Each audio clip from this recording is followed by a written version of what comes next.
bienvenidos todos a los asistentes a este acto y también a los miembros del grupo de Priego que tienen que desplazarse, a Antonio Barragán, a José Luis Casas, aunque él es tan habitual aquí que parece que vive en Priego. Y también, sobre todo, a Elian Ortega Bernabeu, que nos va a hablar esta noche. Gracias a los miembros del grupo de Priego que hacen esta programación, los prieguenses podemos seguir profundizando en el conocimiento de esa época tan interesante de la historia de España y especialmente para los prieguenses. El tema de esta noche también afecta a los prieguenses. El exilio republicano en el norte de África. Intuyo que vamos a ir a hablar de algún prieguense también. Así que seguramente vamos a aprender cosas nuevas o cosas que ya sabíamos y hemos olvidado. Le paso la palabra a Paco Durán para que presente a la conferenciante.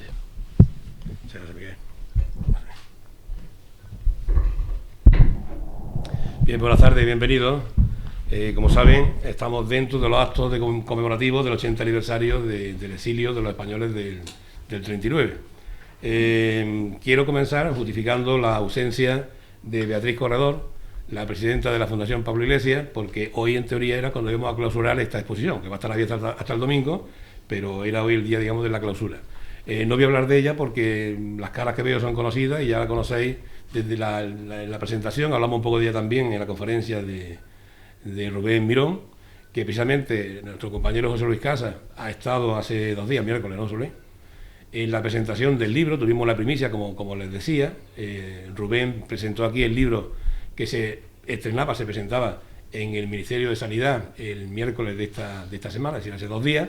Y también quiero decirles que, como él lo anunció, ese libro va a estar a disposición de todo el mundo, metiéndose en la página del Ministerio de Sanidad.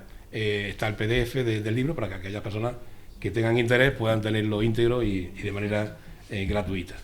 Y en el día de hoy, pues bueno, tocábamos los 2 aspectos quizás que no hemos tocado en este patronato sobre el exilio, que era el tema sanitario, que lo tocó Rubén, y el tema del exilio del norte de África, porque brevemente, como dice Elian, es un exilio bastante numeroso. Muchísimas personas pasaron por allí, no solamente de la última desbandada de la zona de Alicante y de Valencia, sino como el propio Don Niceto, parte de su periplo, huyendo desde Francia, de Marsella hasta la Argentina, pues tienen unos episodios bastante problemáticos en África, ¿no? Que creo que también Elian nos va a hablar algo de algunos prieguenses y de esos campos que son muy, muy desconocidos. Conocemos por esta exposición y por muchas cuestiones, ¿no?, los campos del sur de Francia, pero no los del norte de África, en concreto los de Argelia.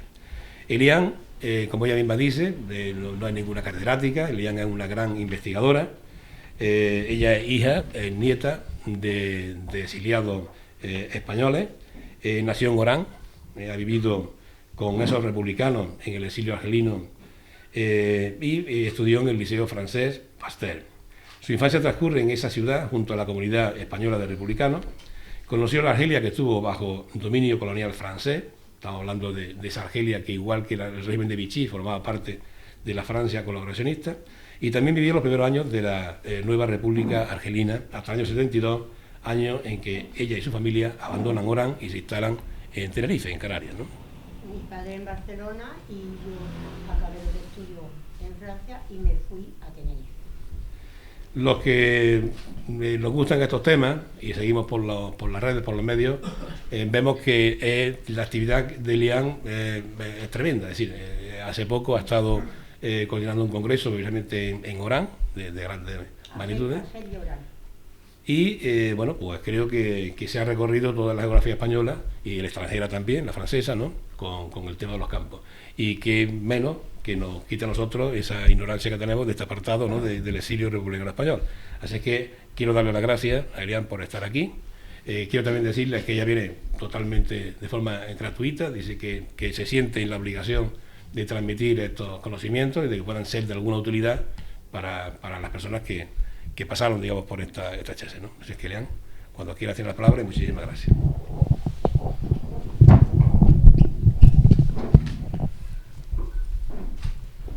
Buenas noches a todos. ¿No funciona? A ver, aquí, vale. Es que si me pagan no vengo, le he dicho. Entonces, para que viniera, han refusado pagarme, menos mal. Buenas noches a todos. Yo siempre saludo en 3 idiomas porque esta historia hay que ser correctos y con rigor. Víctima los españoles, país colonia francesa, no como Marruecos, que no era colonia, era departamento francés. Y Salam Aleikum, porque es el país del Magreb, donde yo me he criado y formo parte, mis sentimientos no son, me siento española de Orán, que se dice allí. Es difícil, pero es así. España era la España de mis padres, la España que oía yo en mi casa, oí en las tertulias de mi abuelo francmasón.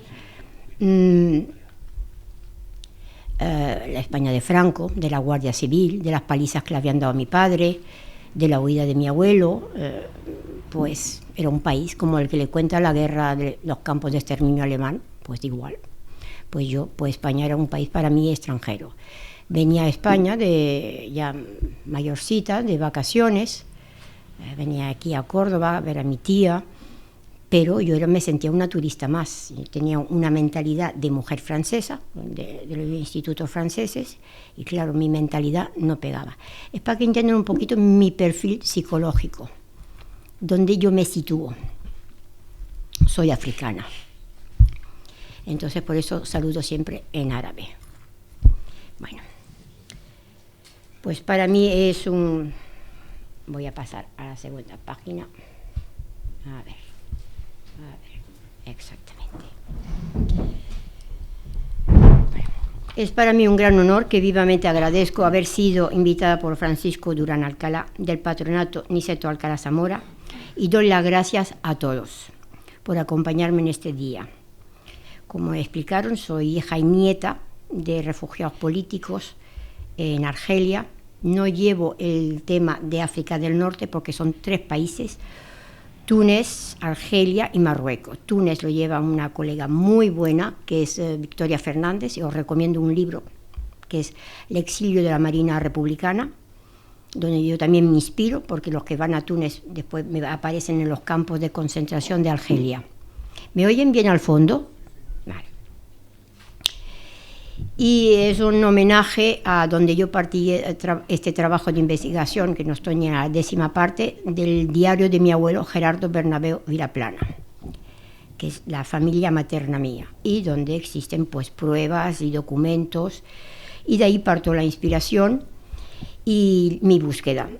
Lo digo, al principio yo estaba traumatizada, avergonzada de juntarme con personajes pues como Antonio Barragán y Fernando Martínez y lo demás, porque no tengo ningún título universitario. Pero seguí mi investigación y como veo que yo podía colaborar mucho con las universidades, me han pasado alumnos, becarios, para que yo le ayudara a su tesis o doctorado. Y claro, eso es el fruto de un trabajo de todos los días, de muchas horas sentadas delante de un ordenador, porque desde Canarias estoy obligada a trabajar con el ordenador, el teléfono y el WhatsApp. No puedo pagarme viajes a los archivos y viajar constantemente porque los archivos están esparcidos. Voy a hacer una breve paréntesis porque si no se me va a olvidar, que Francisco me dijo de decirlo.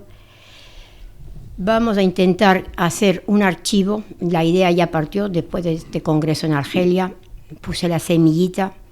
Yo me veo obligada a trabajar 4 archivos en Francia y no me lo puedo permitir. Muchas otras personas tampoco. Es el Aix-en-Provence, París, Nantes y Pau, que están repartidos. A mí me costó bastante años saber dónde estaba esta documentación, esta lista de esos testimonios o esos informes de los inspectores franceses. Es que no sé si me voy a fondo. Vale, sí. Y aquí en España pues pasa igual. Entonces pues la experiencia es la madre de la sabiduría, y pensé, hablando con políticos y historiadores que son los mejores que hay, catedráticos, de crear un centro en España donde se reúna todo lo que pueda haber sobre el norte de África, ese cruce del charco, que por eso es desconocido, y las palabras árabes también pues te espantan un poquito. Entonces la idea ya está sembrada y por el momento, hasta que no hagamos más el trabajo a fondo, es el Archivo de la Democracia en Alicante. Ese centro, parto yo de mi idea muy primitiva y tosca, es de crear un centro. El centro sería un archivo, una página web, una librería, digitalizar muchos documentos. Bueno, pues hay un trabajo detrás de organización de logística y nos lo ofrece el Archivo de la Democracia de trabajar, tienen medios. Entonces nos parece bien. ¿Por qué Alicante? Porque el Levante fue donde fue el embudo, donde acabó la guerra de España y donde hay mucho más testimonios. De Castellón para arriba se fueron por la retirada por los Pirineos, entonces no toca mucho. Yo recojo cordobeses, lo digo en este caso, que llegan a África, pero no vienen directamente de Alicante, de la famosa desbandada de Alicante del 39, me vienen por los campos que salen de Argelès.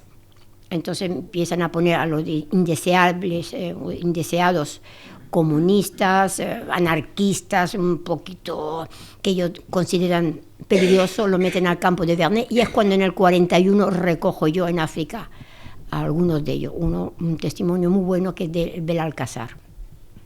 Último testimonio que he tenido con fotos muy buenas, muy descriptivas de la vida en ese campo y que no es conocida porque en los archivos franceses no se trabaja el testimonio ni las víctimas. Se trabaja la versión francesa de los campos y parecía que estaban en campos de vacaciones, según ellos. Yo humanizo los campos poniéndole nombre y caras a las víctimas.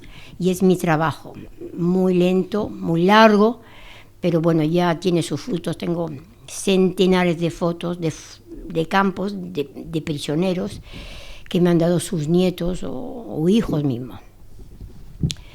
Eso era para presentar lo del archivo, y también la otra idea es de hacer un congreso parecido al que hemos hecho en Argelia, porque el Congreso de Argelia es un congreso bajo las relaciones políticas hispano-argelinas. Yo lo voy a decir. A ver, Argelia hoy en día es un bocado siempre para España y para Francia, porque hay el petróleo y el gas. Va a haber una elección el 12 de diciembre, a Bouteflika lo quitan, y va a salir, ¿qué hacen los franceses y los españoles desde los siglos? Hacerle la pelota a los moros. Entonces le están haciendo la pelota y hemos ofrecido al Ministerio de Justicia como la Embajada Española de organizar, hemos estado 9 meses organizando este congreso con exposición de fotos en Argelia y con las universidades que nos han dejado su sala. Nada más, pero me han escrito muchas personas diciendo por qué lo hacéis en Argelia, porque no lo hacéis en la península. Uy, perdone, es que hablo yo a canario, la península es de España. Que me gustaría ir y participar, porque mi abuelo estuvo allí. Pues eso, lo que vamos a intentar es hacerlo en Alicante, ese seminario o esas jornadas, para que todo el mundo pueda disfrutar de lo que hemos podido recopilar en estos años, la información sobre Argelia.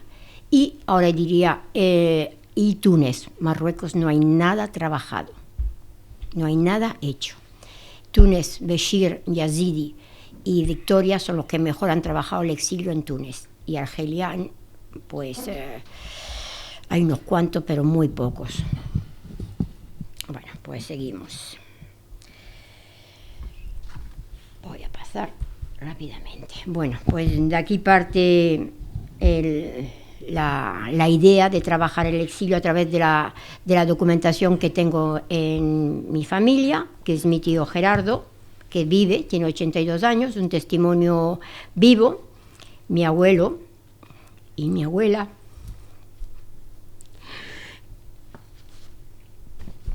No puedo hablar si lo nombro, repaso. Bueno, eso es el índice de lo que voy a trabajar del temario. Es una herida que sepáis que los del norte de África la tenemos muy abierta aún, porque hay mucha gente que quiere saber dónde están enterrados sus familiares.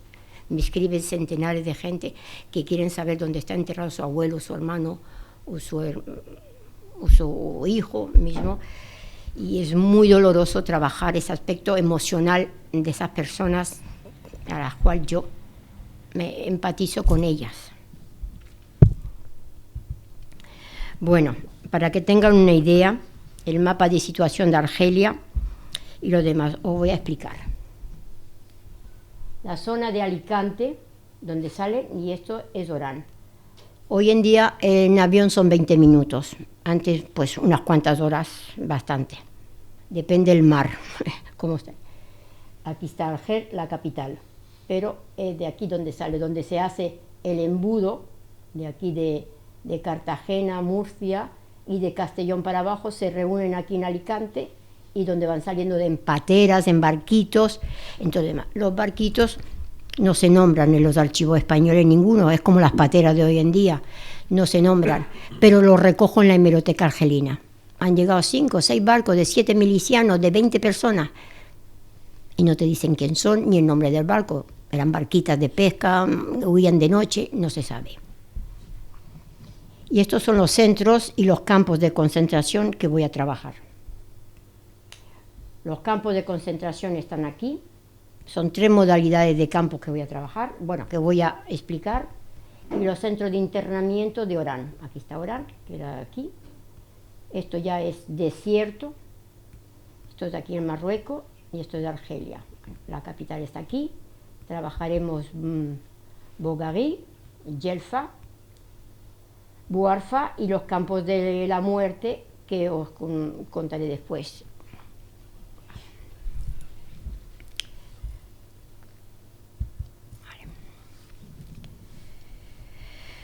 A lo largo del año 39 fueron unos 12.000 los republicanos que se trasladaron a África del Norte. Antonio Villanova, en Los Olvidados, calcula que al final de la guerra civil desembarcaron más de 20.000 personas en África, entre Orán, Argel y Biserta.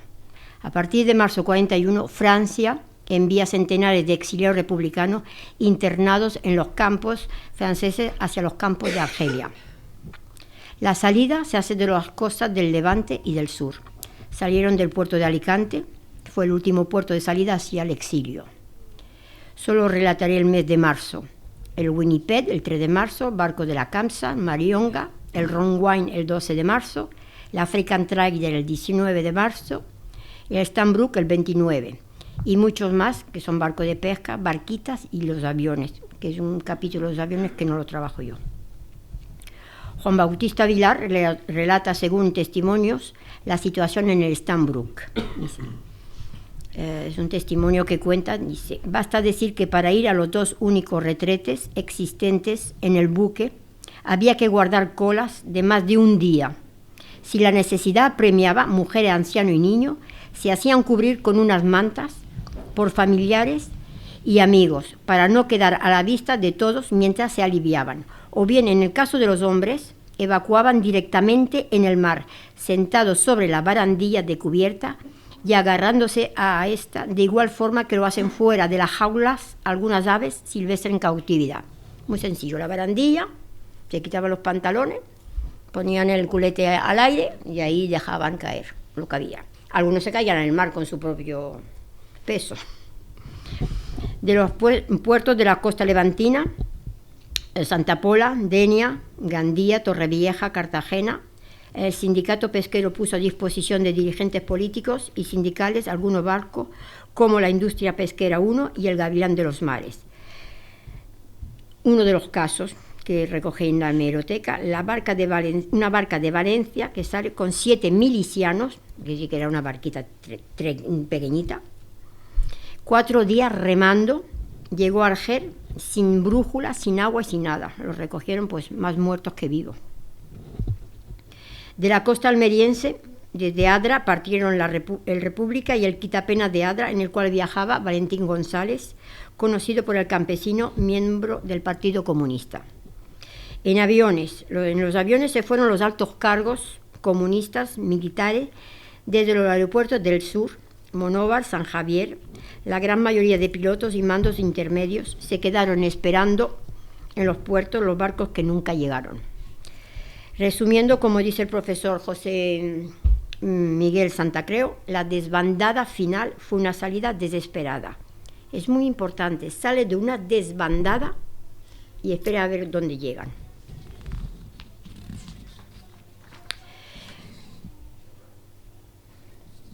El destino, Orán.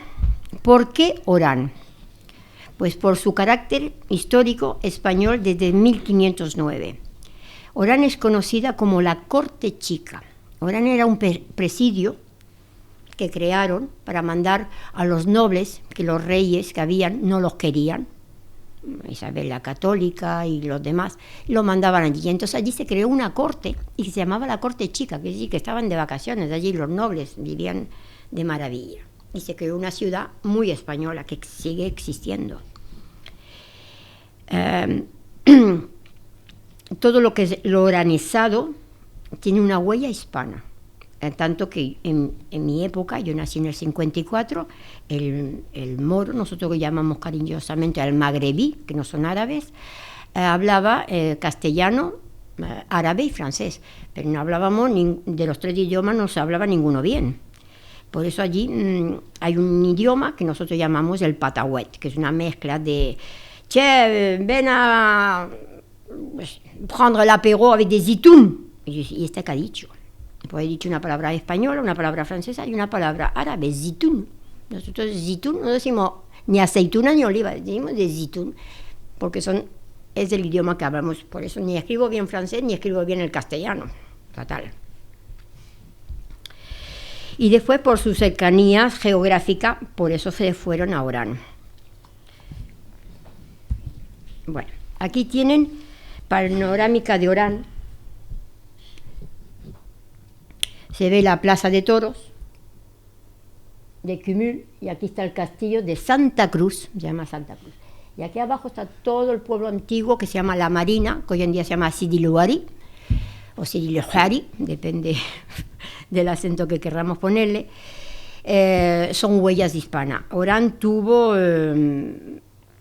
3 plazas de toros. Es la ciudad hoy en día de más patrimonio hispano de todo el Mediterráneo. Tienen aquí, no lo ven, el inventario de las fortificaciones que habían y algunas que quedan en Orán. Aquí están todos los fortines fuertes y arriba el presidio Castillo Santa Cruz, que es este, con su basílica aquí abajo. Es un precioso castillo muy bien hecho. Y la cortada está ahí, que hizo los españoles, cortaron la montaña para crear un barranco, aquí se ve, para que no lo atacaran las tribus y después los turcos, que los turcos estaban detrás. Vamos a pasar. Vale. En Orán son los centros de internamiento. Los campos de concentración los situamos más al campo, afuera, al desierto. Los centros de internamiento están más en los lugares. ¿Por qué? Porque el centro de internamiento tiene una estructura, es una antigua cárcel, una cuadra de caballo abandonada, unas bodegas también abandonadas, bodegas que servían de almacén para trigo. Entonces recuperan esos locales abandonados y crean los centros de internamiento. Entonces el desembarco que les coge rápidamente en marzo, yo he descubierto últimamente, leyendo en la hemeroteca, no en los archivos, que los barcos que llegan hasta el 10 de marzo, los que llegan del exilio, no son mandados a ningún campo, los meten en barcos y los reenvían a Marsella. Entonces, no, es a partir del 12 al 15, por esa fecha más o menos, que cuando van llegando los barcos ya no los rechazan y empiezan a crear los centros de internamiento, se saturan y empiezan a sacarlos para los campos de concentración. Por eso de la desbandada final llega una desorganización tremenda. Eso fue un desastre. Unas personas que huían, que dejaban a sus familias, que no sabían lo que les iba a ocurrir, porque claro, se encontraban con caras de negros, senegaleses, no hablaban el idioma. Pues hay que meterse en la piel de esas personas y pensar en qué mundo, cómo lo pudieron soportar. Las autoridades francesas tuvieron una actitud reticente e incluso hostil. siguiendo las instrucciones del gobierno de la Die, no se mostraron favorables a recibir más refugiados españoles, impidiendo desembarcar. Además, en Orán gobernaba un alcalde de tendencia fascista, que había sido cura, el abbé Lambert, partidario de Francisco Franco. Hasta la primera semana de marzo de 39, los exiliados que llegaban eran reenviados por barco a Francia, vía Marsella. Siendo que identificaba la llegada de los barcos y aviones, tuvieron que aceptarlos e internarlos en centros y campos. A ver, yo tenía un documento, a la cual es un telegrama, ya por enero o febrero, que iban a recibir exiliados, pero se negaron a aceptar esa realidad. Por eso fueron como un atropello de esos miles de españoles que llegaron, porque no querían ni aceptar la realidad. Y entonces se encontraron con el peso que los barcos estaban ahí, delante del muelle de Orán. La actitud de la población descendiente de la inmigración española del siglo XIX, porque a partir de 1836 empiezan a llegar españoles, que es otra inmigración, y a colonizar, digamos, Argelia. ¿Por qué? Porque el francés que llega no está acostumbrado a ese clima y empiezan a morirse de fiebres, de la temperatura que había, que creaban.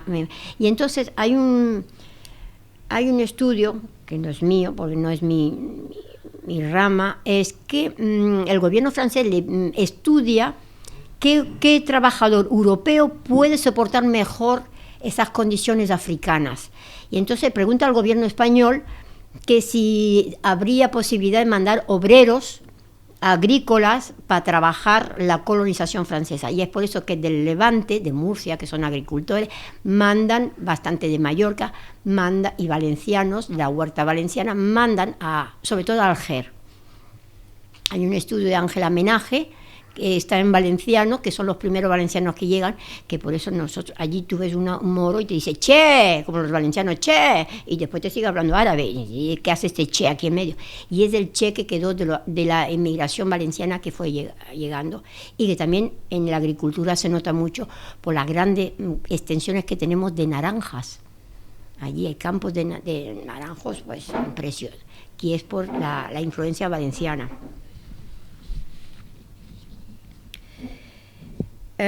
Un testimonio de las llegadas es que el 13 de marzo, cuando llega ese barco que sale de Alicante el 12, fue uno de los primeros a la cual ya empieza las autoridades francesas a ver que tenían que tomar otra actitud.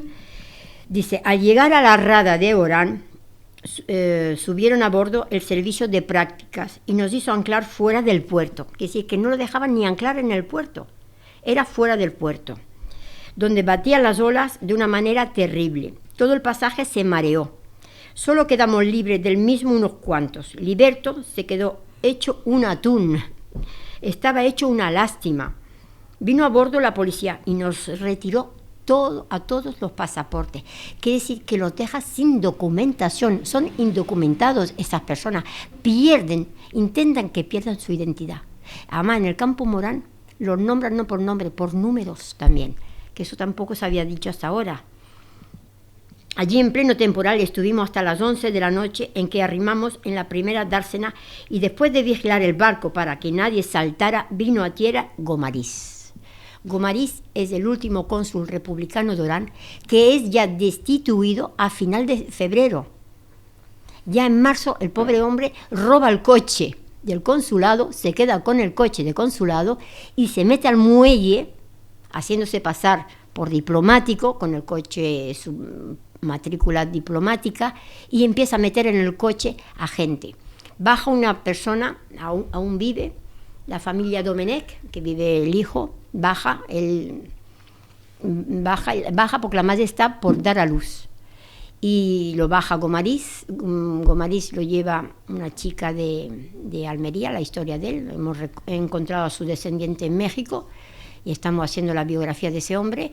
Pues es, como llamaríamos la famosa película La lista de Schindler, que intenta salvar, pues este hombre igual con su medio, porque ya no cobraba ningún sueldo, empieza a intentar a salvar gente de los que llegan de los barcos él acaba en Marrakech y de Marrakech se va al exilio a México. Entonces dice, el cual nos anunció Gomariz nuestro traslado a Atenes. No los dejan desembarcar y los mandan en pleno temporal a Atenes, que es un puertecito pequeñito romano al lado de Alger. Allí nos dieron algunas víveres y aprovechando un descuido salta a tierra Antón, que era un amigo de mi abuelo, porque este es el testimonio del diario de mi abuelo, que se refugió en el auto de Gomariz. Con el correspondiente permiso desembarcó Domenech y su esposa incinta muy adelantada y también quedó en tierra Valero. A las 12 de la noche, en un temporal espantoso, salimos rumbo a Atenes, 108 millas. Después sigue. Entonces, por esos motivos, la llegada masiva con mayoría de hombres politizados y falta de estructura de acogida, las autoridades francesas se asustaron. Sintiéndose invadidos, abrieron paulatinamente campos militares abandonados, cuarteles, bodegas, fortines antiguos en desuso, sin ninguna restauración, como iban llegando los refugiados. La intención era rechazo o concentrarlo en centros o campos bajo mando militar. Entonces llegan con una desbandada y una desastrosa improvisación, que era pues todo un caos. Eso era el resumen de los centros de internamiento de Orán, la prisión civil de Orán, a no confundir con una persona que era del Stambrook y que ha llevado a muchos errores a personas que no conocen Orán y a la cual yo la llamé para que acabara de esa bola, no creciera más, que ella dice que estuvo en la prisión civil del Cardenal Cisnero. No existe la prisión del Cardenal Cisnero. O es el presidio del castillo de Santa Cruz, o es la alcazaba, o la casbah que llamamos allí, que es la casa del gobernador, el castillo. Es la prisión civil de los franceses de 1868 que empiezan a construirla. Las bodegas de Frerguet, que es conocida por el centro número 2, y Ravin Blanc, Barranco Blanco, que está en el muelle, el fuerte de Mezalquivir, que es donde desembarcó en la bahía de Mazalquivir, donde desembarcó los españoles primero en 1504 y después conquistaron en 1509, porque Mezalquivir era una muy buena bahía para desembarcar, pero no había agua. Y el agua antes era fundamental para comer, para los molinos. Entonces es cuando conquistaron en 1509 Orán.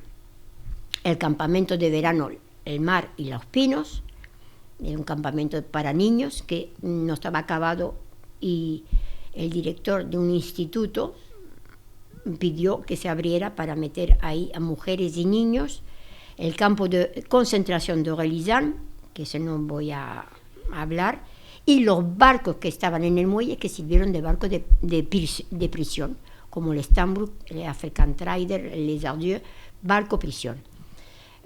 Son menos prisioneros, pero condiciones peores, porque estaban hacinados en pocos metros cuadrados, no había condiciones higiénicas, ni duchas, ni agua, y claro, se desencadenó epidemias de todo tipo.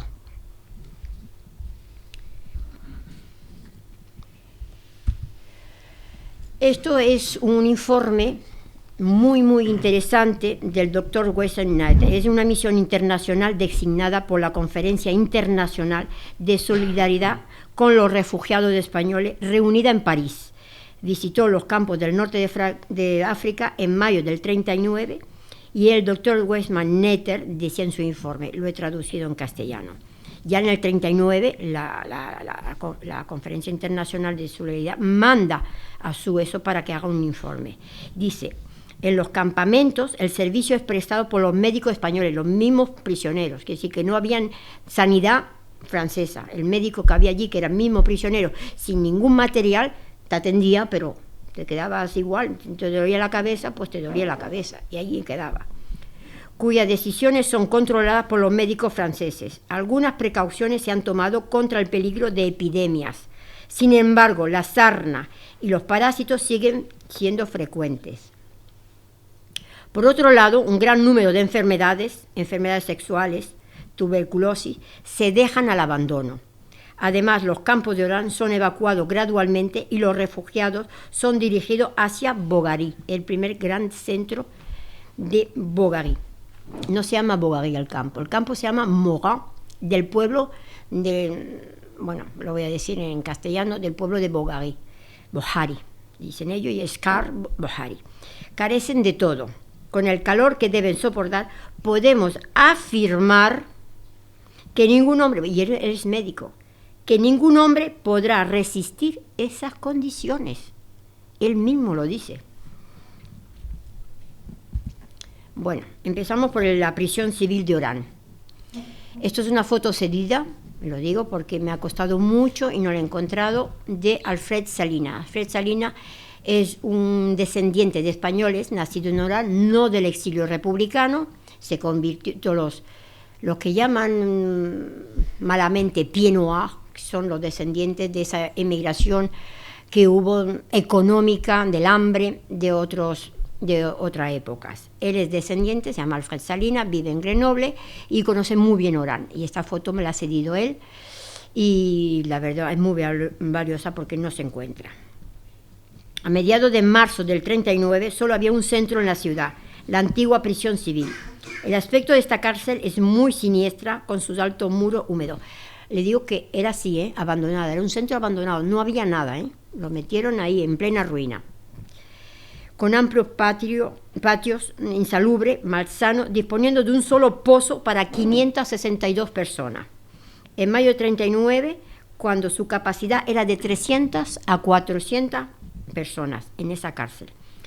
Antigua cárcel construida por los franceses hacia 1864 hasta 1955, ubicada en el plateau de Saint-Michel, que es la parte nueva de Francia. Tenemos el Castillo de Santa Cruz, el barranco donde agua, y está lo que llamamos la Villa Blanca o la Marina, o hoy en día Sidi Louari, que es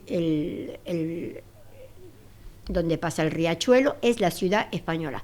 Sube la otra ladera y ahí se construye un barrio que los turcos las dan cuando se cede Orán en 1798, después vende España a los turcos Orán, crean el barrio judío. Se convivía perfectamente los judíos, árabes y españoles. Los franceses ya era otra cosa. Y a subir eso es un plato, una llanura, y es el plateau de Saint-Michel, donde empieza la colonización francesa. Debido a la rápida saturación del centro, las autoridades administrativas tuvieron que buscar en otros lugares abandonados como centro de detención en los barrios periféricos. Esta antigua prisión civil estuvo abierta hasta el 3 de diciembre del 39. La mayoría eran mujeres y niños y viejos. Esta cárcel llamada Centro de Acogida, una ironía por parte de ellos, para designar lo que no dejaba de ser una prisión. María Lesea, de Málaga, su hija vive, a la cual la he entrevistado y le duele mucho oír las palabras de su madre. Eso fue con Fernando Arcas, que ya vino. De allí no nos dejaban salir a la calle. De noche cerraban las celdas, que eran de 20 o 30 presos, durmiendo ahí en colchoneta rellena de paja en el suelo, comiendo rancho y mucho pan, el buen pan francés. No sé si lo dice por reconocimiento o lo dice con ironía. Y Miguel Martínez, os recomiendo su libro, es un buen testimonio y es un buen amigo, desgraciadamente ha fallecido. El libro se llama La Alcazaba del Olvido, La Casbah de l'Oubli, ya está traducido en castellano. Dice, él tenía unos 7 a 8 añitos cuando llegó. En la cárcel de Orán, mujeres y niños somos conducidos a la cárcel de Orán. Imponente baluarte de repelente aspecto, inaccesible murallas de piedra, portalones que chirrían al girar sobre su gozne. Ya dentro, unos hombres vestidos con bata blanca nos intiman quitarnos la ropa. De sopetón me veo inmerso en un mar de desnudez mujeril. Claro, era un niño y obligan a todas las mujeres a desnudarse para desinfectarlas con unas duchas a presión. Y claro, el niño empieza a ver cuerpos de mujeres, que era la primera vez que veía por las mujeres desnudas, pues desnudez mujeril. Y entre tantos cuerpos, uno, inmediato, el de mi madre. Descubierto con asombro, pretexto aludido, someternos a una ducha de desinfección. Seguidamente nos introducen en una inmensa nave que será nuestro dormitorio común. en el mismo suelo, colocadas en fila india, a lo largo de las paredes, unas colchonetas que nos servirán de lecho. Sigo y saltamos al final. Dice, y de ahí lo sacan de la prisión y de ahí al campo de concentración de Carnot, que es un campo un campo de familia, donde reúnen a maridos que están por otros campos, a la familia, a la mujer, porque todos no viajaban con sus mujeres. Él viajó con su madre y su hermana, y su padre se fue para otro campo, y entonces el campo de Carnot está cerca de Argel, los reúnen al campo de familia, te crean barracones para que tengan su unidad familiar. Creo que es el único campo, no he encontrado otro, porque cada día me está saliendo un campo, un centro nuevo. La prisión civil, a ver, esto es la Catedral de Oran, esto es el Plateau Saint-Michel, cuando se sube, esto es la parte nueva de la colonización francesa, esto es la gendarmería y el Palacio de Justicia, y esto es la prisión. Esto ya no existe. Hoy en día hay un edificio ahí de 20 plantas y no existe. La han quitado, y entonces cuando vean fotos de la catedral, la plazoleta, y ahí estaba situada. Esto es el testimonio de una mujer que, pues no sé si vivía hasta hace poco en París, Uca, y ella está ahí con su hermano, y me dio esta foto dentro del centro de la prisión civil.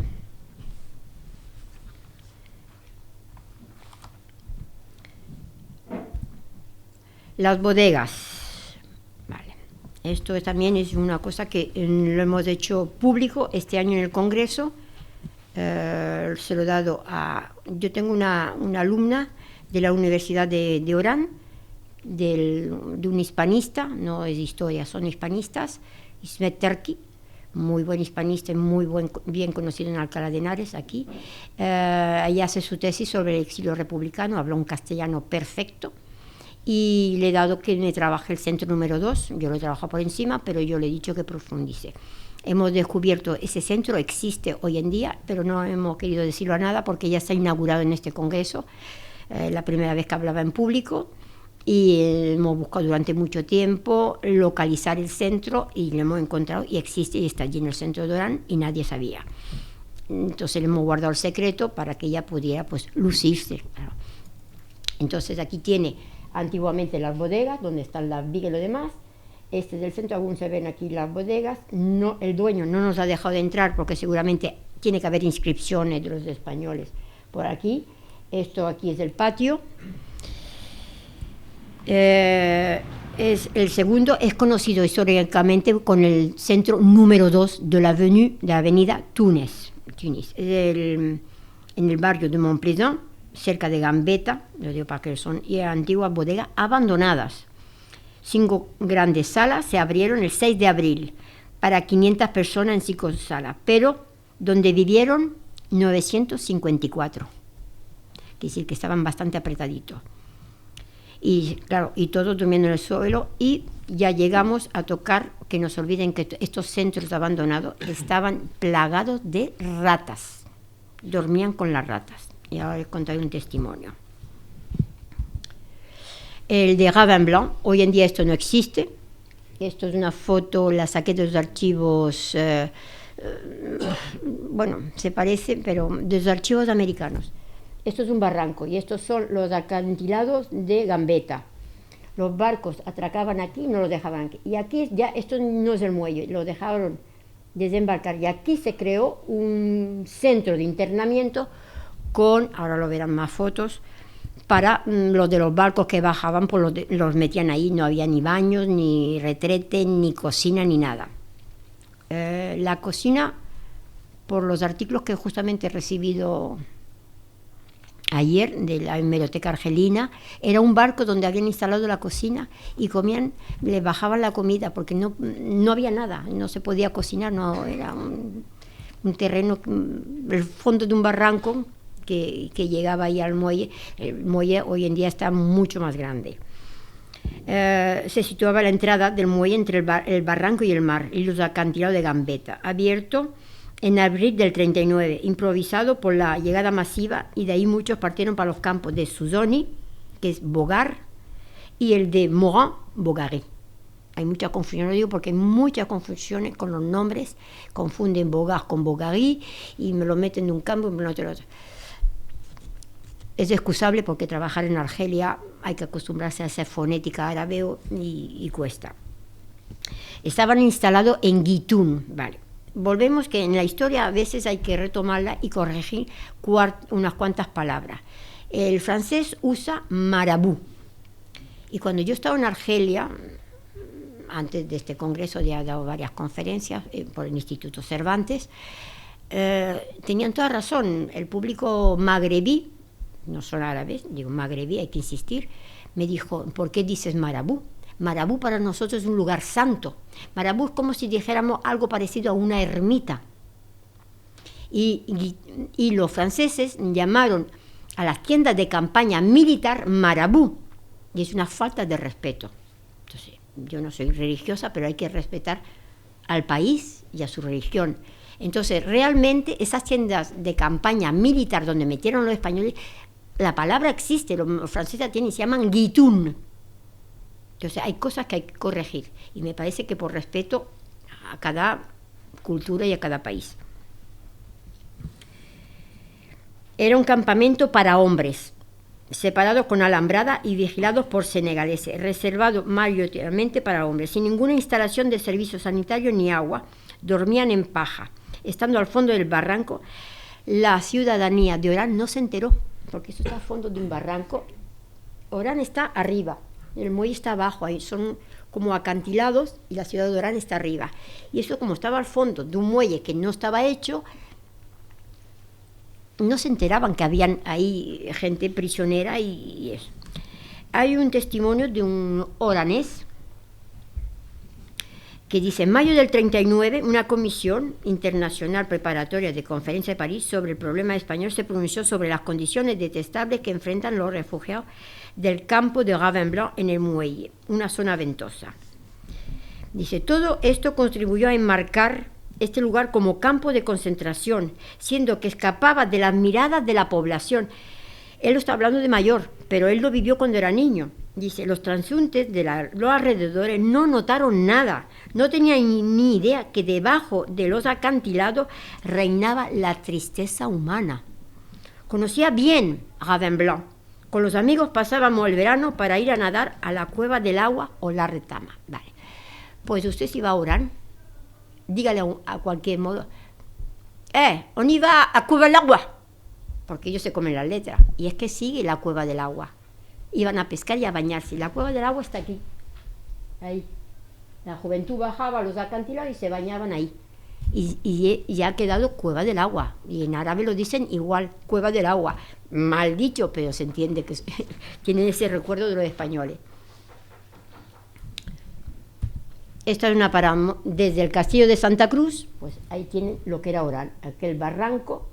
Hoy en día hay una fábrica de electricidad y el barranco, hoy el muelle acaba por aquí. Entonces el muelle estaba acabado aquí, acabado. Los barcos estaban atracados afuera y cuando tuvieron que desembarcarlo, los pusieron ahí y lo metieron al campo de concentración. Orán, como verá, todo esto de acantilado empieza aquí arriba.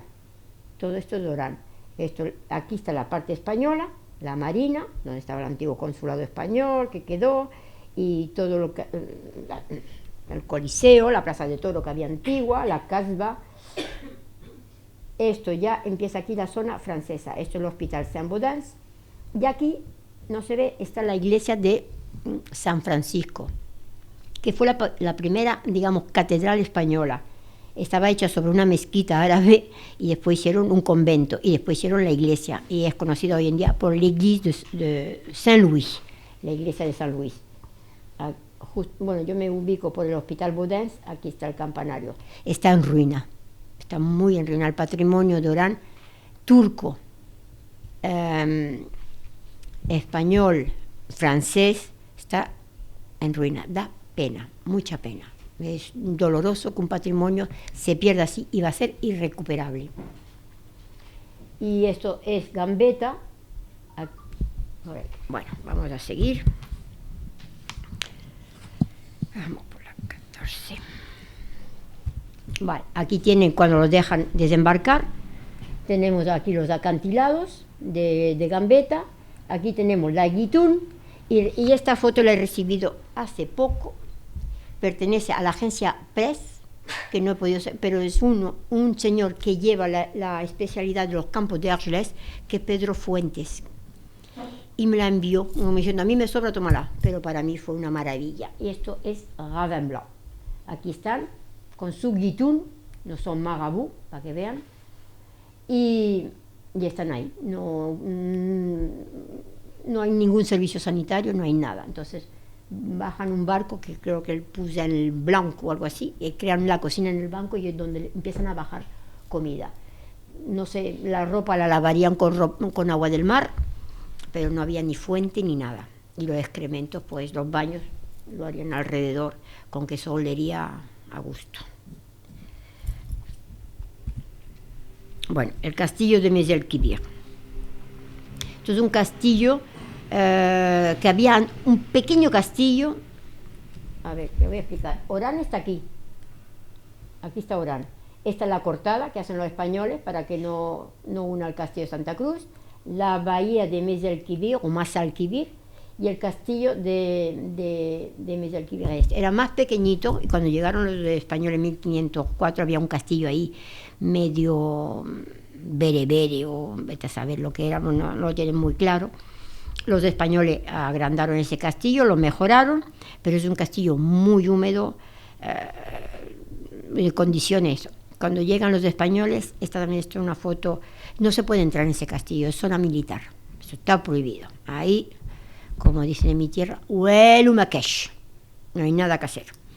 Estas son las celdas, el patio y las celdas donde cerraron, pues, mire, a Cipriano Mera, a los aviadores que habían llevado la pasionaria, sobre todo aviadores, y no sé si a Valentín González, que lo cogen por Cristel, lo meten ahí. Bueno, digamos que meten ahí a los personajes que creen peligrosos, lo meten aquí. Este castillo, pues claro, como los demás, una capacidad de 350 personas, pues meten mucho más. Y de ahí, cuando se empieza a llenar, pues lo mismo, como están desorganizados, pues lleno por aquí, vacío por allá, lo llevan al campo Morin. Ese campo recibió entre 3.000 y 5.000 prisioneros españoles. Civiles, militares, brigadistas, lo que fuera, pero civiles sobre todo. Y había más hombres que mujeres, muy pocas mujeres.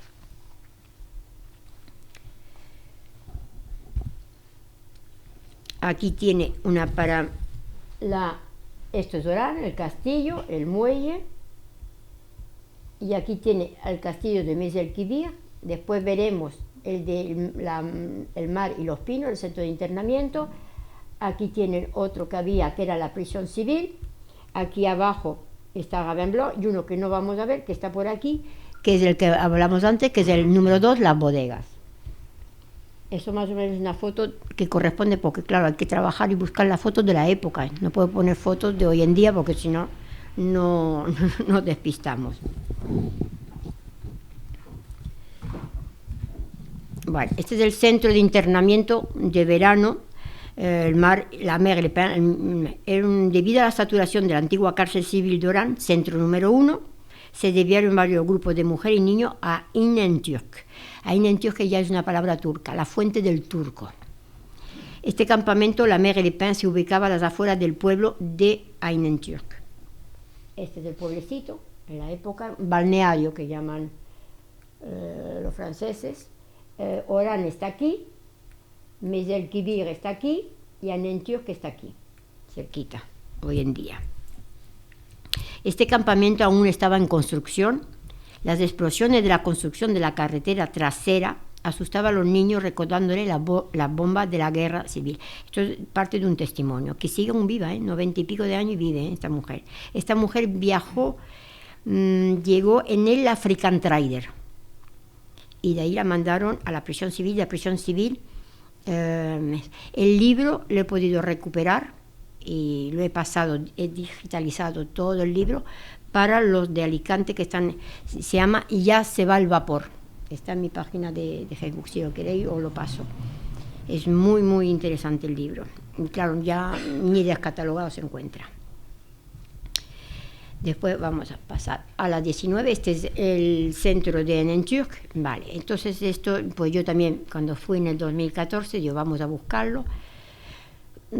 Trabajar la historia con los oraneses magrebí, hay que olvidarse, no tienen conocimiento de la historia. Ellos parten a partir de Ben Bella, que es la creación en 1962 de la República Democrática Socialista Argelina, y lo demás pues no existe, no es historia mía. Pues, mire, nosotros en España hemos tenido fenicios, hemos tenido romanos, hemos tenido godos, visigodos, franceses, y todo eso es parte de la historia.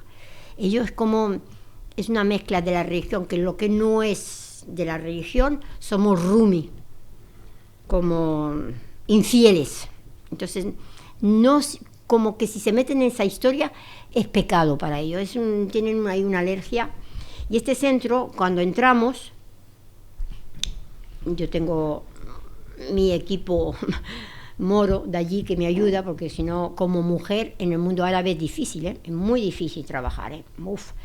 La caseta antigua queda y había una torre de agua. Y yo digo, bueno, pues estamos seguros que es aquí, porque aquí ningún moro sabe si es esto o no es esto, nadie nos decía nada.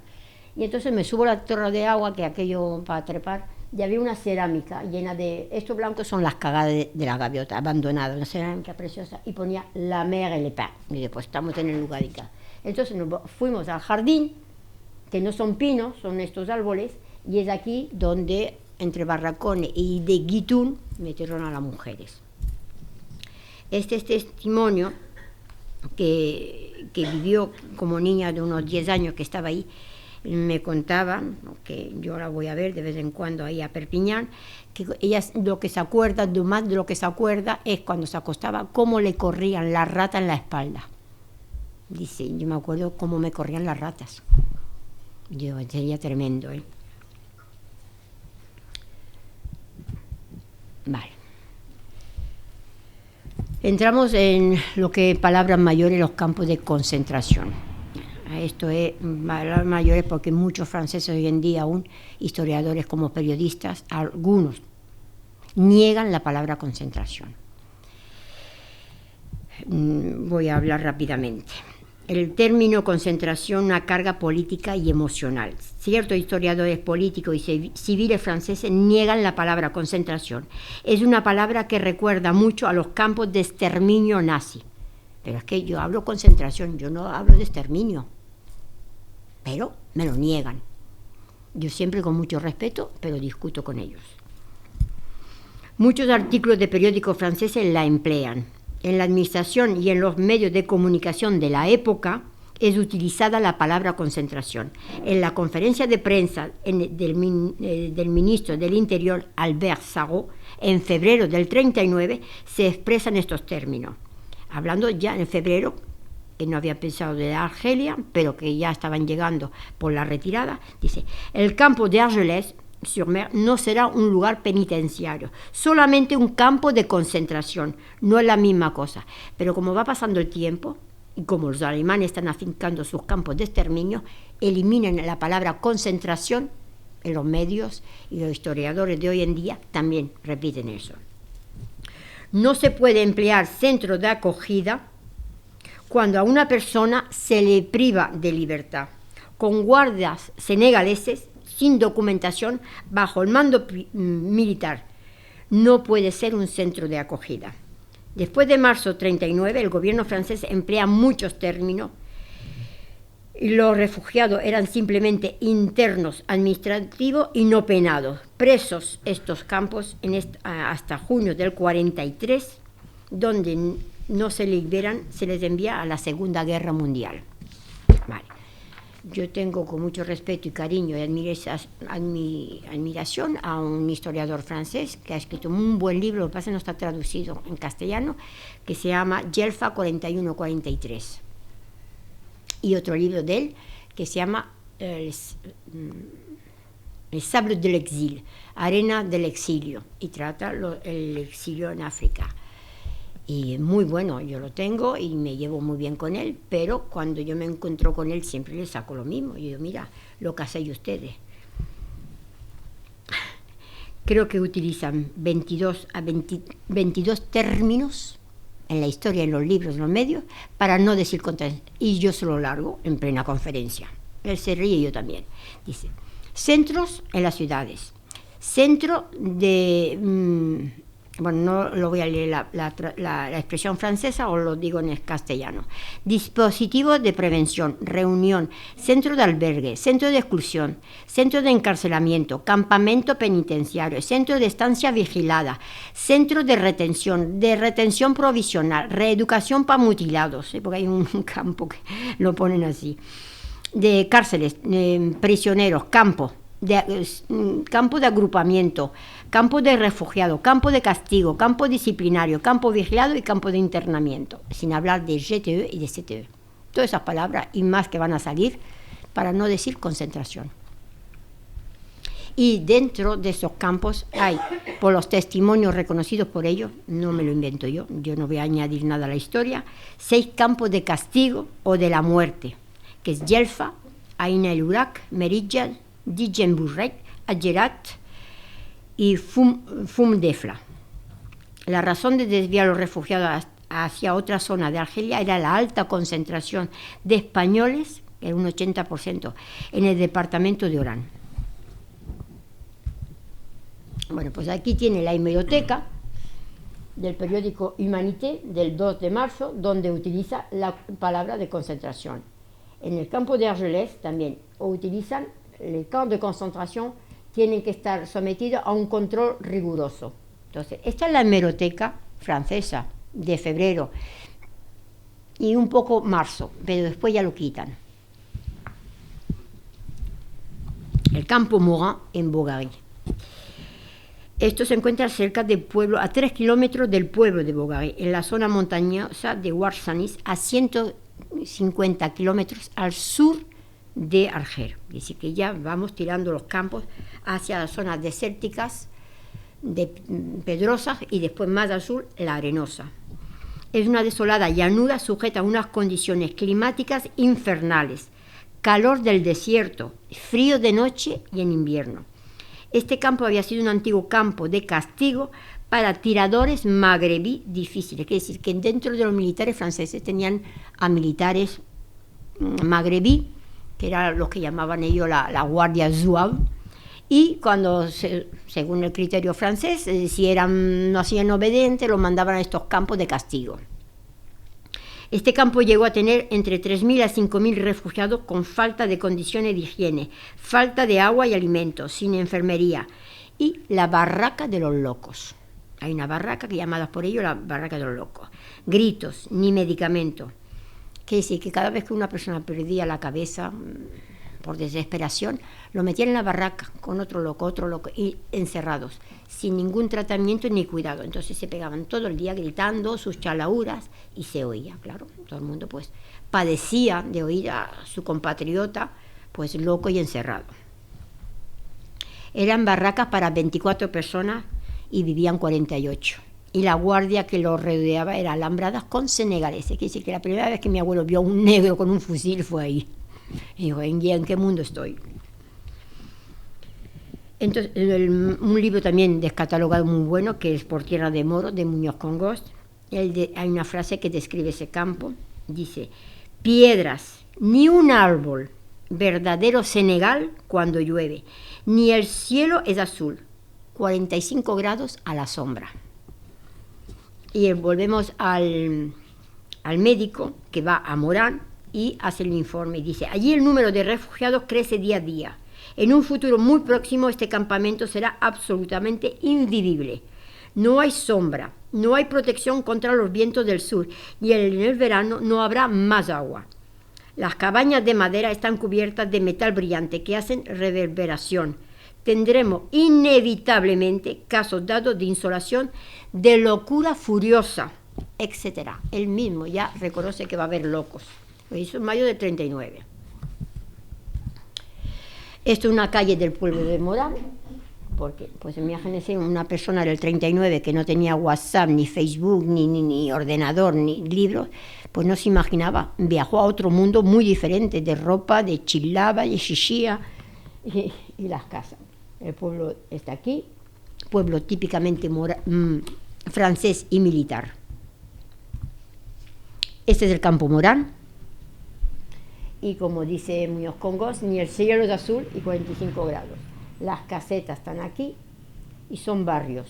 Tengo el plano ahora y voy a intentar mejor explicar el plano, porque según la foto que me están llegando veo que las casetas tenían nombre: La Esperanza, Federico García Lorca, el Stambrook, y ellos los franceses los tienen por número. Entonces está en una, ella llama une cuvette, une cuvette es una palancana. Entonces claro, frío, se morían de frío de noche y en invierno, y en verano y en el día pues una insolación de sol que te pega. Que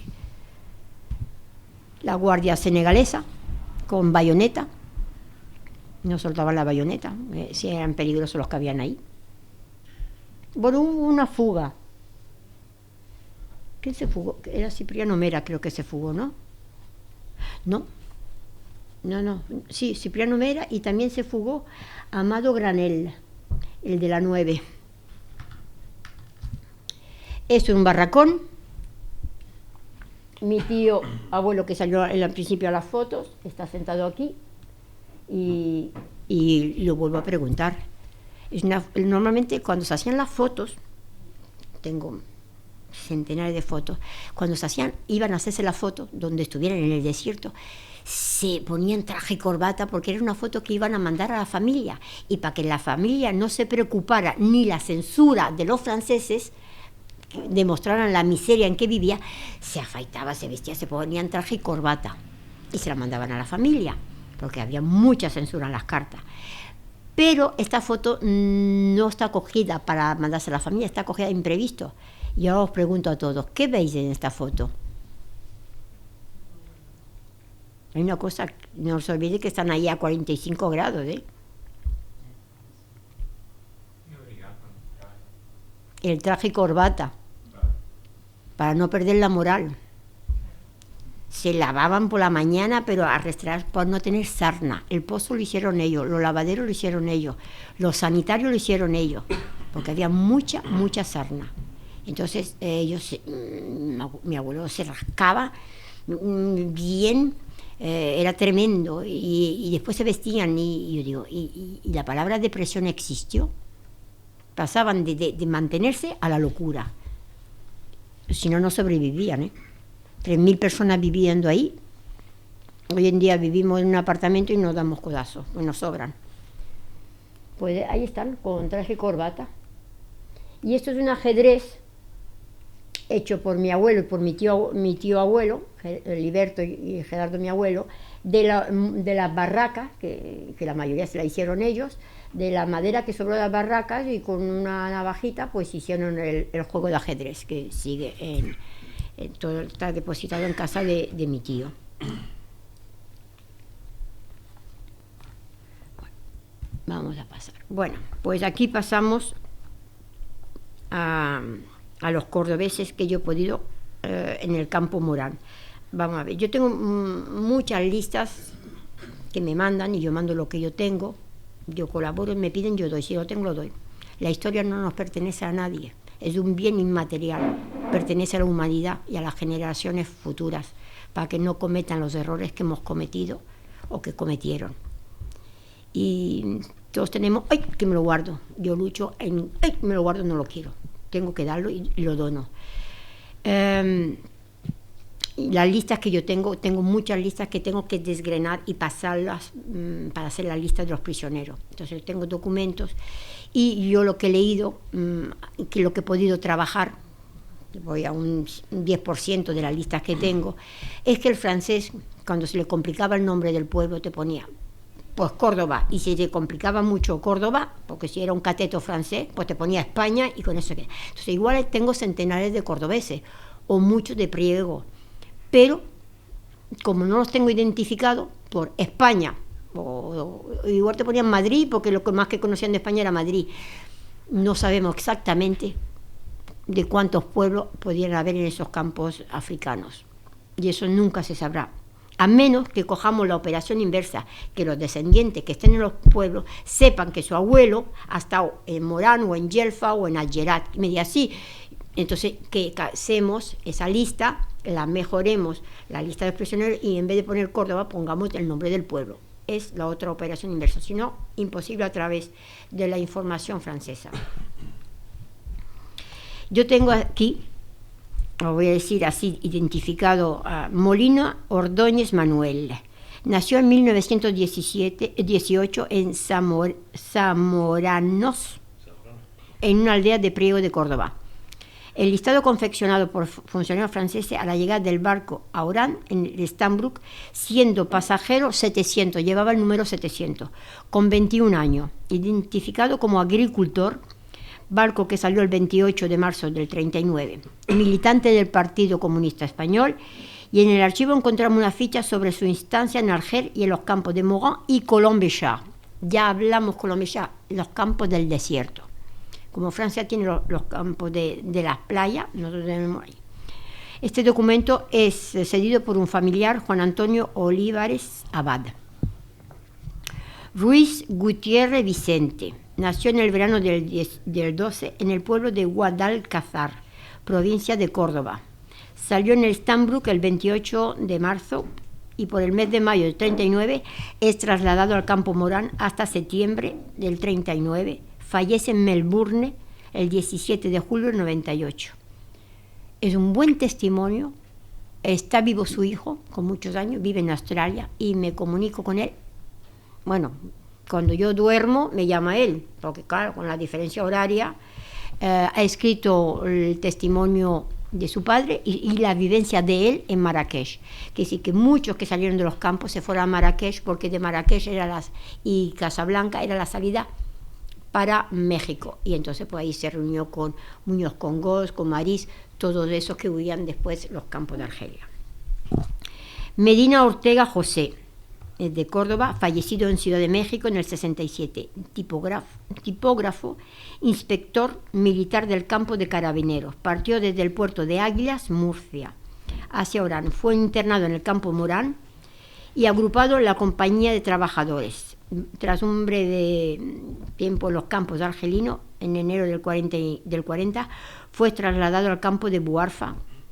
Realmente Buarfa pertenece a Marruecos, pero como son arenas, uno era protectorado francés y el otro era colonia francesa, no había frontera, se los pasaban de un lado para otro. Y después se va al campo de Oued-Laresh, cerca de Rabat. Y después de ahí, en el 42, embarca en Casablanca. Este es Coronado Alcántara Antonio, no tengo foto de todo, era de Córdoba, del Partido Comunista, voluntario del Ejército Rojo. Eso es lo que he podido encontrar Córdoba y lo más cercano. Y los demás no me pone nada. Buarfa, campo de trabajos forzados. Ahí los obligaron a trabajar, eran esclavos al régimen francés de Vichy, de Pétain, y a la cual material de manganesio y en Kenatsa el carbón eran mandados por el tren, que también era otra obra que se hacían con la mano de obra española, a Hitler. Quiere decir que estaba muy compinchado el gobierno petenista con Hitler, que además habían oficiales alemanes en esos campos y vigilaban. Su emplazamiento se debe cerca a la mina de manganeso y del ferrocarril denominado Mediterráneo-Níger. Es un sueño que tuvo desde el siglo XIX Francia de unir la costa de su colonia a Tombuctú. Trabajar sobre la arena es muy difícil y ahora lo verán. La condición de vida era cruel, comida insuficiente, mala, falta de higiene, 1 litro de agua por día por persona para beber y para el aseo, eso en pleno desierto. Se trabajaba 10 horas por día y a veces los domingos y días festivos. Durante el día sol ardiente y mortal, y en la noche la temperatura bajaba hasta -10. En el desierto te sube, pero de noche hace mucho frío. No se necesitaba alambrada. El desierto se encargaba del fugitivo vigilado por Duer. lugar son tropas de indígenas que sirvieron en unidades auxiliares unidas al ejército francés de África. La mayoría ahí no eran senegaleses, y así eran listos. ¿Por qué los guardias que vigilaban los campos de los españoles no eran ni magrebíes, argelinos, eran o senegaleses o rifeños? Porque no quería que se contagiaran de las ideas democráticas republicanas de los españoles, porque ya empezaban a haber revueltas, a haber petición de su independencia, de reconocer, porque el argelino no tenía, el indígena, era indígena, no tenía ni carnet de identidad, ni era reconocido socialmente, un indígena, uno más de ahí. Y entonces no tenía ningún estatus ni social, ni aún menos político, ni votar. Ramón Villa, en un testimonio de él en Buarfa, dice, a los tuareg le daban 5 francos por cada evadido, casado y devuelto al campo. El pozo, un gran agujero redondo sin protección ni de día ni de noche, y la noria atado a la cola de un caballo con un saco de 25 kilos a la espalda dando vueltas todo el día. Estos son 2 torturas, que se llama la tumba o el pozo y la del caballo. Esto es el camión cisternas que venía y te daban 1 litro de agua para todo el día, para beber como para lavarte. Quiere decir que volvemos a las enfermedades.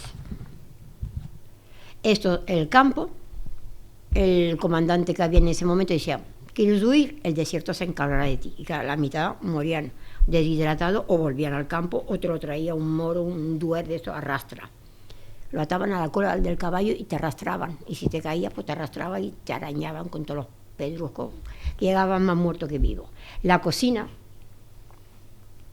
y lo leguitún, que volvemos. Es que no tengo aquí la foto, la tengo en mi ordenador, lo que es un marabú. Marabú es como una ermita, igual, pero en un lugar santo, pero que no hay nadie dentro. Es como un record, como llamaríamos nosotros cuando tú vas a un cementerio y tienes, ¿cómo se llama? Un panteón. Es el panteón musulmán de un hombre santo. Esto es cuando vuelven del trabajo. Esta foto es de Richard Rodríguez, hijo de un hombre que yo conocí, conviví con él muchos años, también del Partido Comunista, cuando vuelven del trabajo y se van a cenar y a meterse ahí, ya empiezan a abrigarse porque empieza cuando baja el sol un frío que te pelas. Esta es la cola de la cocina. Y, las perolas. Pues ahí, si eran, no sé cuántos serían ahora, no lo tengo acá, en una tienda, no es que, ahí cabían, se metían 30 en esa tienda, todo así apiñado, la perola la ponían, el que tenía cuchara pues comía con la cuchara y el que tenía con la mano comía con la mano. Y ahí metían la comida para todos, en esa perola. Bueno, que era un caldo con 4 nabos perdidos, pero bueno, era su comida. Este señor es el padre de Óscar Moya, un amigo mío de la infancia, y este es el padre de Richard. También eran 2 cuñados que habían llegado y conviví con ellos muchísimos años, hasta el año 72 que quedé en Argelia. Ellos estaban allí y ellos se fueron en el 74. Él era sastre de cuero y él era joyero en Orán. Pues nunca me enteré yo en mi infancia que habían hecho los campos de concentración, porque eran personas alegres, divertidas. La colonia española, después de ese exilio, se reunió en los años 60 en un local que llamábamos el local de Miguel Hernández, pero nosotros lo llamábamos el local. Estaba prohibido los mítines políticos por los argelinos y nos reuníamos allí. Y entonces pues se reunió lo que quedó del exilio. Y organizábamos los domingos paellas, en verano íbamos todos en autobús a las playas, en invierno íbamos al monte, y se hacían pues acampadas, y vivíamos con ellos eso, y nunca me había enterado, nunca eran tristes, y mi abuelo igual, nunca, es que no sé cómo transmitir la fortaleza de esas personas, cómo se mantenían vivos, cómo mantenía su república en el corazón y lo que les hacía vivir. es que me cuesta transmitir esa emoción. Bueno, aquí tienen haciendo la zanja, primero hacían una zanja y partían piedras, se sentaban y partían piedras, rellenaban ese hueco de piedra y metían las barras de madera y los raíles del transsahariano o mediterráneo. Entonces yo le dije, bueno, me encontré que se aprende mucho en las conferencias. Yo digo, pues aquí tenía un magrebí vigilando y me salta un moro. Eso no es magrebí. Y yo digo, ¿tú cómo lo sabes? Dice, por la capa rifeña. Y yo, pues mira, pues tiene razón. Y es una capa rifeña, no es una capa ni de tuareg ni argelina. Entonces, todo eso para que no se contagiaran de las ideas republicanas. Estos son la mina. Entonces, Buarfa tenía campos satélites. Como iban haciendo los raíles hacia el desierto, iban desplazando a los campamentos para ir avanzando. Y después tenían las minas para sacar el manganeso y lo que queda de la mina hoy en día. Aquí están los raíles. Entonces había dos tipos, digamos, de esclavitud, los del transsahariano y los de las minas. Lo que queda, desgraciadamente, un sueño de las vías del transsahariano, de cuántas vidas y desgracias y dolores y penas. Y el desierto se comió la obra humana. Esto pertenece al documental Cautivos de la Arena. Muy buen documental que lo podéis ver en internet. Joan Sella, yo le tengo que felicitar porque hacer un documental en Argelia, trabajar en Argelia, cuesta, no que cueste, es imposible. Te piden de papeles, te amargan la vida, simplemente por la corrupción que hay. Tú untas la mano, tienes la puerta abierta. Y es todo a base de untar la mano por bajo mesa. Entonces te amargan la vida. Bueno, vas a la aduana en el aeropuerto y yo porque sé 4 palabras árabes y lo mando a freír chuchanga, pero es que si no, te amargan la vida. Esto es un campo de los duros. Entramos en los campos de la muerte o campos de castigo. Habían 6. La historia de este campo es larga y dolorosa, debido a los malos tratos diarios para 300 prisioneros, con 50 militares incluidos. Salvo los oficiales franceses, los demás de Gumie, que son los militares de estos magrebí. Cualquier conato de resistencia era castigado implacablemente. Y en el dantesco solar de Hadjerat, realmente el nombre es Hadjerat Maghil, era el punto de no retorno de los disidentes más irreductible. Poca agua, mala comida, enfermedades, sin ningún tratamiento, no había médico, ahí no había médico. No había ni hospital ni médico cuando podían venir de Colombechar a más de 250 kilómetros. Según los testimonios consultados, algunos deportados llegaban al campo disciplinario de Hadjerat con una recomendación especial. Se daba carta blanca a los verdugos, son los oficiales, que eran oficiales franceses y muchos de ellos eran legionarios rusos, no de l'URSS, eran rusos blancos, que acabaron con ellos cuanto antes a base de torturas por el teniente Santucci Corso, ese no era ni francés, y su perro, tenía un perro que estaba maestrado para atacarte y morderte las piernas, te dejaba las piernas pues hecha un encanto, el cual avisaba con estas palabras cuando llegaba un prisionero y le decía claramente: yo soy el amo de la vida y de la muerte. 9 prisioneros fueron asesinados debido a las torturas de unos oficiales, Santucci, Finidorri, Dauphin y Riep, que era un alemán, que pasaron un consejo de guerra y fueron condenados a muerte en 1943, que sí que cuando ya llegaron los americanos por la operación Torch. Estos oficiales declararon como muerte natural a los asesinatos. Donde se moría alguien, hacían un certificado, muerte natural. Claro, te mataban a palos, estabas vivo, tú te morías de la secuela, era una muerte natural. El famoso libro de Victoria Fernández, El exilio de los marinos republicanos, lo describe muy bien porque hay bastantes marinos en este campo. Y vamos a hablar del caso vergonzoso no de la persona, de la víctima, de cómo lo trataron, de José Álvarez. Dice, otra muerte cruel y odiosa es la del marinero José Álvarez.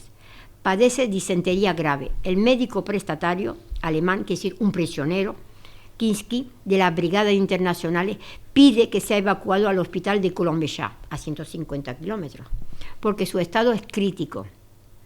Finidorri considera que no vale la pena. Cerca del cementerio hay una pequeña cueva donde se depositan los cuerpos hasta ser enterrados. Es como un pudridero. Allí lo mandan encerrar el teniente Santucci, lo mandan encerrar, lo meten vivo y además aún consciente se lo comunican. Cierran la boca de la cueva con una piedra y un centinela durante varios días con su noche. Hace guardia delante de la cueva hasta que muere, enterrado en vida, enclaustrado en la soledad más cruel hasta la muerte. Quiere decir, las cuevas allí es terreno llano, de desierto, de piedra dura, y las cuevas están abajo. Entonces habían creado una cuevecita y cuando estaba muerto la persona la ponían ahí, cerraban y lo dejaban un día o dos, por eso se llama el pudridero. Y después de ahí el mismo compañero, los prisioneros, cavaban sus tumbas. Han encontrado unas cuantas tumbas. Cavaban sus tumbas. Pero a este, que no está muerto, lo mandan al pudridero. Entonces él está vivo y sabe que se va a pudrir ahí, quiere decir que se va a morir en vida. Es consciente que lo están matando en vida. Y lo dejan ahí y ponen a un guardia ahí, un gumier, un magrebí, para que nadie vaya a salvarlo. Yo pienso que eso es una crueldad tremenda. Déjalo que se muera con sus compañeros y después lo ponen en el pudridero. No, en vida lo meten ahí. Bueno, pues aquí tiene una de las torturas que se llama la tumba. Hacen un hueco aquí de 90 grados, se sienta, puede estar como un día, o alguno una semana y alguno un mes. Le ponen alambre espino encima para que no levante la cabeza, porque si levanta la cabeza, pues palo que te doy, o me tiran piedra. No se olvide que esos son terrenos llenos de escorpiones venenosos y de serpientes. Ahí mea, ahí caga y ahí come. Entonces, aquí tienen ya algunos enterrados, aquí haciendo él su tumba, y aquí tienen otro que ya está enterrado. Le traían la perola de agua, un trocito de pan, y si era el castigo un mes, así un mes. Y aquí lo que hacían los compañeros es que hacían una tienda campaña para taparle un poquito del sol, si lo dejaban, claro. Este está en el libro de Muñoz Congos, pero también lo tengo por un testimonio, que me ha mandado la foto, directamente de él. Aquí está la paliza de palos y el perro famoso, que moría todas las piernas. Aquí está el suplicio de Moreno, que también muere a base de palos. Lo cuelgan al revés y a base de palos lo matan. Por eso digo, no son campos de exterminio, para no confundirnos con los nazis, pero son campos de la muerte. Aquí está el Kinski, que era un judío de la Brigada Internacional, no, Levinstein de la Brigada Internacional, y resulta que a ese hombre, para que fuera a comer, como era judío, le obligaban a arrastrarse. Y cuando llegaba y cogía la perola del caldo aquel, que era agua hervida con un nabo paseándose por allí, cogían y la tortura era echarle un puñado de sal, para que no se lo comiera. Porque, a ver, con el calor que hace, no te daban agua y te comías una sopa salada, pues era peor. Y después aquí tienes la celda del castigo, igual, le pegan una paliza, creo que es Moreno, que ya le pegan una fuerte paliza, y el perro famoso. Estos son fotos, dibujos de Muñoz Congos. Aquí tienen la otra, la que lo ponen desnudo, llenan un barril de arena y a base de latigazo le hacen recorrer el barril lleno de arena, como castigo, pero el resultado del castigo es que quedas tan debilitado que te mueres. Es una forma de morir, como morían los crematorios, pues esto morían a base de latigazo. La del caballo, atado a la cola del caballo, le tiraban hasta que ya perdía el equilibrio y te arrastraban con la cara y todo por eso. Aquí tienen una de las zanjas para hacer el ferrocarril, el transsahariano. Ya se ve que está anocheciendo y van abrigados porque, claro, hace frío, de verdad. Aquí tiene a los verdugos del campo, que el Santucci, la cara que tenía, y aquí están en el juicio, que gracias a los americanos hay 4 condenas a la pena de muerte y los otros a trabajos forzados. Los condenan porque es de crueldad tremenda lo que hicieron en ese campo. Lo que queda, aquí hay unas tumbas de los españoles, y esto es lo que queda hoy en día de Algerat, en pleno desierto. Nada más. Este es el campo de castigo de Yerfa. Este campo es muy conocido por los historiadores por lo de Max Auber. ¿Cuánto queda? No está.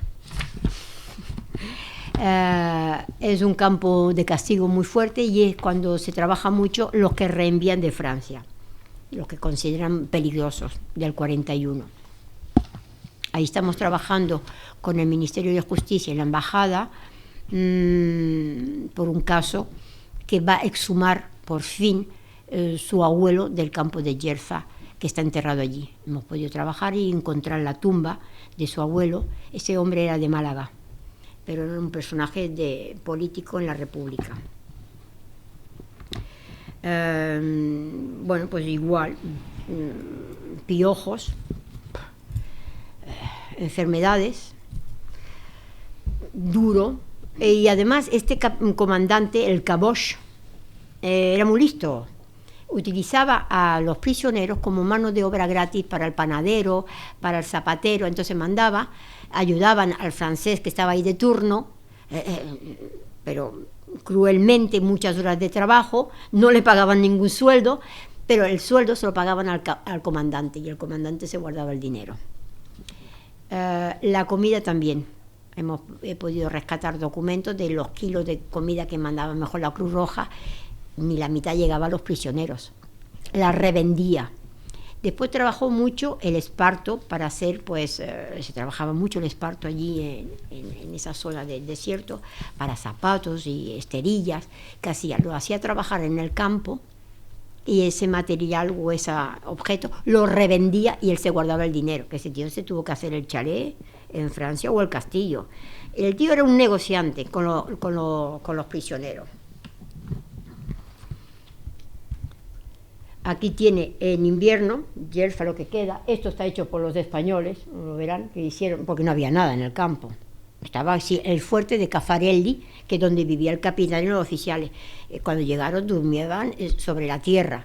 Después el campo, poco a poco, algunas tiendas de campaña, de Guitún, pero después poco a poco fueron haciendo la fábrica de no sé qué, la enfermería. Bueno, la enfermería era el nombre, porque no había ni medicamentos ni había nada. Max Auber estuvo en la enfermería y él lo cuenta en su libro. Y empezaron a construir un poquito para poder, vivir, porque no sabía hasta cuándo iban a durar. Duró hasta el 43, porque en el 42, noviembre, llegaron la Operación Torch, que eran las fuerzas aliadas, americanos e ingleses. Entraron por Casablanca, Orán, Argel, y después rápidamente se fueron para Túnez, donde combatieron la fuerza de nazi que había ahí en el desierto, era Rommel, ¿no? Bueno, pues ahí tienen al Caboche también, que se ve que estaban todos aficionados al perro, para que mordiera. Yerfa aquí con su guitún. Esta foto es muy conflictiva, porque esta foto, se lo voy a decir, hemos trabajado muchos años y claro, tenemos que ir corrigiendo cosas que sí son, no sé. Esta foto está en el libro de Muñoz Congost. No sé si tenéis el libro de Muñoz Congost. Congost dice que de Algerat. Bueno, voy a explicar rápidamente. Esta foto no es de Algerat, esta foto está publicada por Max Auber anteriormente, y esto es del campo de Yerfa. Así estaban, de desnudos, de gorditos y lo demás. Bueno, cordobeses en el campo de Yerfa.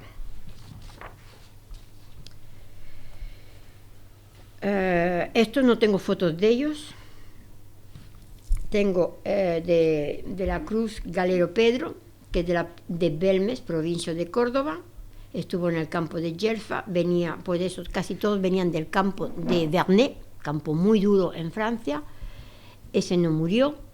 Habían 2 cementerios, uno que era la fosa común del campo de concentración donde no se ha podido encontrar, y tenemos unas 12 tumbas, que es la que trabajo con el ministerio y la embajada y con una descendiente que va a recuperar los huesos de su abuelo. Es el cementerio cristiano de Gelfa. En Argelia trabajamos siempre 3 cementerios: el árabe, el judío y el castellano, el cristiano. Estos, que nombra Max Sauber en su lista, están en el cementerio cristiano. Las tumbas, ahí había lápidas.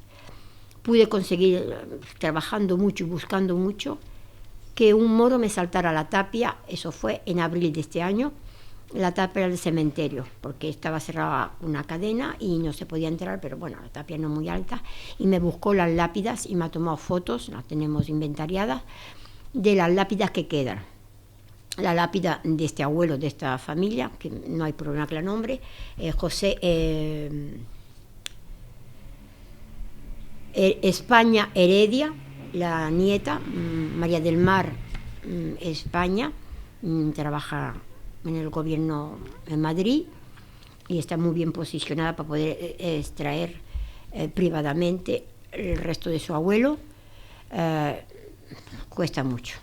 Los árabes nos piden, el argelino nos pide mucho papeleo, y ahora estamos en lo del ADN, a ver si podemos acabar y sacar a ese abuelo que ya lo quiere enterrar, pues no sé, en Madrid o en Málaga, porque era de Málaga. Es una historia bastante completa y la trabajo con un periodista de la agencia EFE.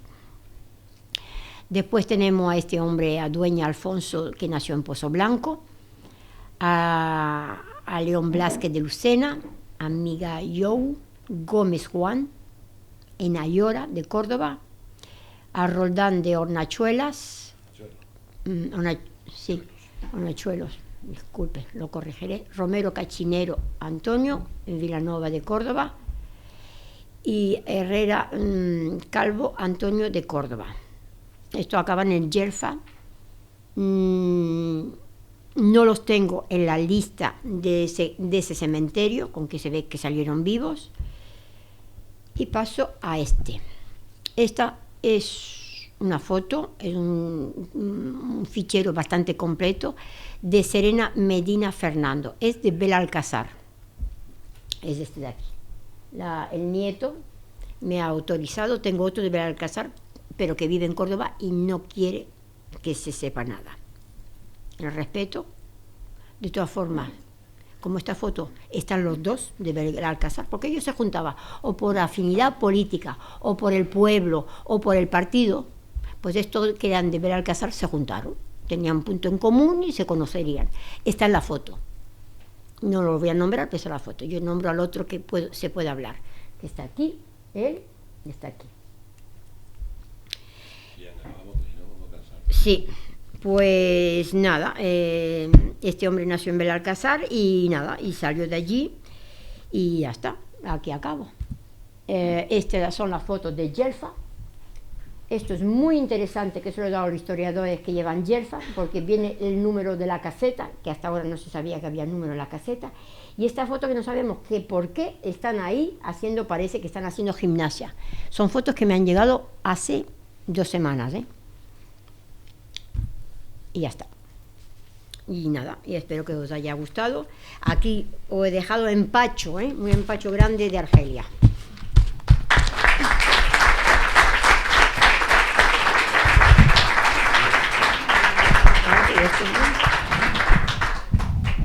Bueno, pues creo que la conferencia sí ha tenido esa emoción de los testimonios directos, de esas vivencias tan profundas que ella nos ha transmitido.